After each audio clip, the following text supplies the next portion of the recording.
Oke, jadi perkenalkan nama gue Edo Sifali. Jadi di video kali ini gue bakal ngebahas tentang defensif sosial ya.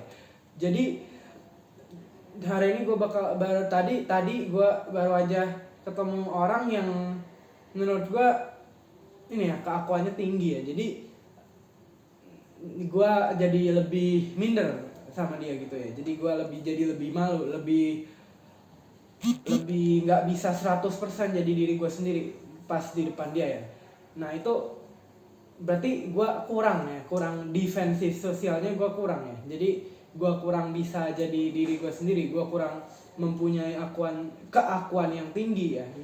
Keakuan gue masih kalah sama dia, aura gue masih kalah sama dia gitu. Nah jadi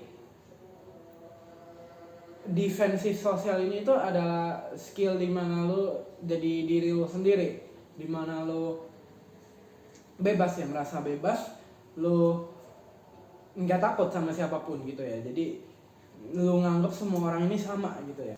Dengan defensif sosial ini lu bisa jadi lebih pede ya, pas berkomunikasi lu bisa jadi open ya, terbuka, lu bisa jadi lebih jujur, lu mungkin jadi lebih polos, tapi lu nggak takut sama siapapun gitu. Public speaker coach itu Vin Giang ya, itu bilang mulut kita itu adalah instrumen ya. Jadi kita harus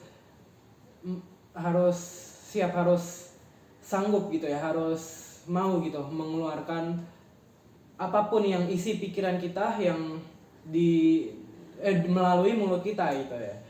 Jangan sampai terpendam gitu ya. Nanti kita bakal tersiksa sendiri, kita bakal seolah di penjara sendiri ya. Sebenarnya sama pikiran kita sebenarnya, tapi kita melihat seolah itu sama orang lain yang penjara kita gitu kan. Walaupun misalnya itu pun nggak nyambung gitu ya, misalnya nggak nyambung, so asik bercandanya, nggak ngena, bahkan menyinggung itu, kita tetap harus ada beberapa yang maksudnya ya sebenarnya kebanyakan ya. Soalnya kalau udah sampai nggak boleh dikeluarin itu berarti udah ya parah banget, dan itu jauh, pokoknya jauh lah di atas gitu kan. Jadi lu nggak usah pikiran, karena lu nggak bakal sanggup keluarin yang jauh itu ya. Jadi pokoknya intinya gue bilang aja semua yang ada di pikiran kita harus keluarin gitu kan. Kalau misalnya ada reaksi ya, misalnya karena itu balik lagi nggak nyambung bla bla bla dan sebagainya, ya itu kita harus terima, karena para bos-bos sosial di lapangan mereka sendiri, para bos-bos sosial di kantor atau perusahaan sosial, ibaratnya perusahaan sosial mereka sendiri itu dibentuk, yang para FOJ 0 ini dibentuk, FOJ fear of judgment by the way, dibentuk dari ini ya, bukan dari social butterfly, bukan dari sering bergaul. Mungkin itu ada impactnya ya, mungkin itu ada kontribusinya. Jadi lu misalnya sering bergaul gitu, sering nongki, sering main biliar misalnya sama teman-teman lu, itu mungkin ada kontribusinya untuk membentuk mental lu. Tapi itu cuman bagian permukaan doang ya, lu belum go deep lagi itu. Jadi para FOJ 0 ini sebenarnya dibentuk dari digencet ya, dibentuk dari dikompres gitu ya, sama reaksi-reaksi buruk orang lain sampai mereka kebal gitu. Jadi ya itu emang menjadi harganya gitu ya.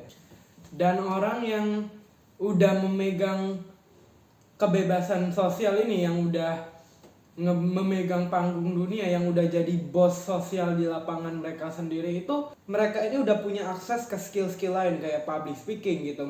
Terus misalnya leadership gitu kan, mereka udah jadi dominan bahkan ya kan. Yang leadership itu penting banget. Udah bisa memainkan orang-orang sekitar, masyarakat sekitar mereka itu seperti boneka ya, udah bisa membonekakan orang sekitar mereka, karena kan kebanyakan orang itu nggak paham ya sama skill ini, maksudnya ya apalagi yang introvert gitu. Jadi udah jadi kayak boneka buat mereka gitu. Walaupun mereka mungkin nggak ada ngarah ke situ, tapi mereka bisa gitu, maksudnya udah kayak gitu. Oke, jadi sekian dari video gua kali ini. Thank you.